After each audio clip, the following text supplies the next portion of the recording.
About to leave the stage as governor, we asked John Kasich about stepping on to the national stage again. I mean, I think about it all the time and talk to my friends and my family.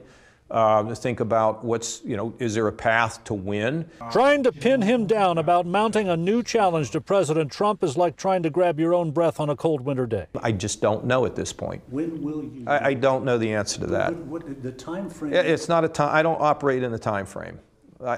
Time frame doesn't apply to me. I will make a decision when I think I need to make a decision, and I don't know when it would be. I mean, I want to be difficult about it, but no, there's no realistically when it comes to the way I think about life and politics. Kasich thinks the country and Trump's America is moving through a time when normalcy is missing.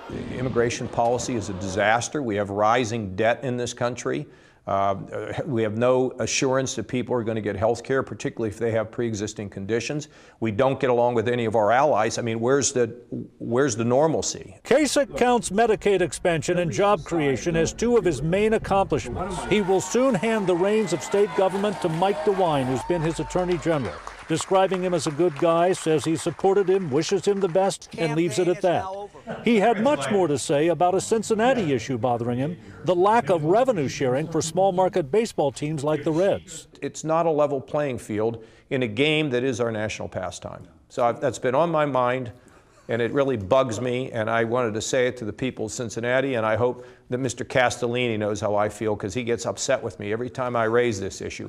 Tough, Bob. I'm going to continue to do it. Note the smile. New Hampshire just might see it again. In Columbus, John London, WLWT News 5.